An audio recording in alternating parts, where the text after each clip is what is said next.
So yun. Ito yung part 2 ng video natin, no. Balik karugtong to nung upload natin na TCL 55 inches Android TV. So ito na yung kanyang remote, dinala na ng mayari nito, no. Then napindot na rin natin yung kanyang home. So ito siya, oh, para makita natin kung meron ba siyang wait. Kung meron ba siyang tama dito sa may gilid dito. Pero wala naman siyang tama doon sa may gilid, oh. Dito. Okay, makita na. Wait. Yan, oh. Wala namang problema sa may gilid niya. Wala namang spot dito. Pati doon sa may kabilang side kasi normal naman yung sa may kabilang side natin. Yun yung buo. Pero yung fine lines, ayan, oh. Klarong-klaro natin yung fine lines dito. Doon sa kabila, wala. Malinis yung panel natin. Pero dito, nagkaroon siya ng fine lines. Yung nakita nyo ba? Fine lines natin, ayan, oh. Medyo marumi lang yung meron natin. Pagpasensyaan nyo na. Ayan, oh. Pero wala na siyang bar lines, wala na siyang vertical bar lines, no. Buo na yung kanyang panel. Kaso lang nagkaroon siya ng fine lines. So yung posible pa natin gawin nito, which is na-block naman natin yung mga clock signal natin dito, no, napapasok dito pati yung swapping voltage LC1, LC2. I-check natin ngayon to. Yung supply, ito yung kanyang mga clock dito sa may side na to. Ito yung bilinak natin, yung mga clock na yan. Test natin to, meron siya mga supply, ayan, oh, meron siya mga positive 6. Ayan, positive 6. So, isa-isahin natin yan, halos lahat yan, positive 6 yan. Wait, hindi to. Bakit negative? Tama ba yung dinukot natin? Ito pala. Ayan, oh, positive 6. 3 clock 3 positive 6, tapos clock 5 positive 6, 7 yung 7 natin ayun, ano, 5 parang nagbabago yung kanyang supply, oh. Ayan, oh. Tapos dito tayo sa may babang side natin dito, tingin C1 positive 6 dito, naging positive 9. Ito yung ano tawag dito, clock 1, clock 2, clock 4, clock 6 positive 6. Yun. So yung gagawin natin nito ay yung mga clock dito, try natin na ipagdudugtungin dyan. Gamit tayo ng 1K resistor, tapos connecta natin sa may ground. Kasi black na yung linya na to. Naka-black na to dun sa may ribbon natin na yan, oh. Yung tape. Kita nyo ba yung tape natin dyan nilagay? Hindi nakita. Wait. Yun, oh. Yung tape natin nilagay dyan. Yung 13 pins. Yun. So try natin gawin ito. Sisiguraduhin lang muna natin yung linya kung saan yung clock 1, LC1, LC2. Tapos ibalik lang natin yung tagalin lang muna natin yung tape dito para magkapag voltage checking tayo dito para ma-locate natin kung asan yung talaga yung LC1 at saka LC2. So ito, natanggal natin yung tape dito, tapos ito yung tape natin, no. Ayan. Pantarin lang muna natin. Tapos tingnan natin dito sa may meron labas ng logo ng TCL.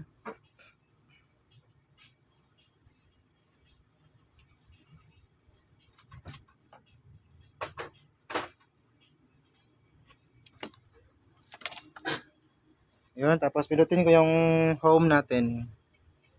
Home. Ayan, oh.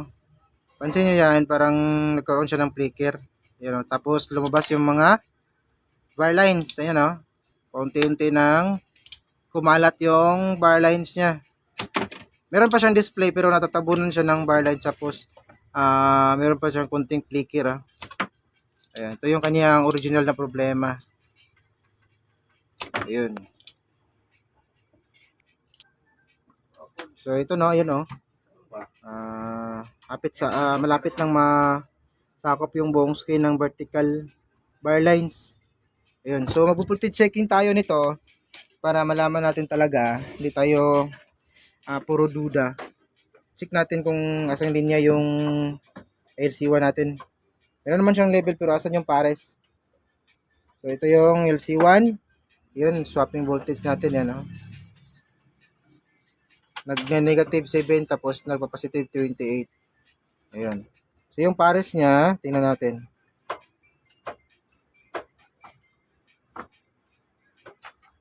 Negative 5 to. Dito yung pares niya. Tingnan natin. Negative 7 din. Yung ST tapos ito. Ito siguro yung Bicom yan, no? Positive 6 volts.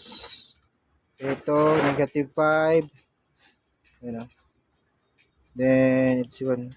Ito siguro. Hindi rin. So, yung clock. Ayun, ito pala. Ito yung LC1, tapos ito yung LC2. Ayun, no? So, swapping siya. 27, negative 7, positive 27. So, ito yung LC2 natin. LC1, LC2. Tapos, ito nasisimula yung clock. 1 na positive volts. Positive. Clock 1. Tapos, clock 2. Ito, clock 2. Positive 6. So, na clock 3 na tayo. Positive 6 yung clock 3 natin. Clock 4. Positive 6. Clock 5. Positive 6. Clock 7. Clock 7. Clock 6. Sa clock 6 na tayo. Clock 6. Positive 6. Clock 7. Positive 6. Clock 8. Ayun.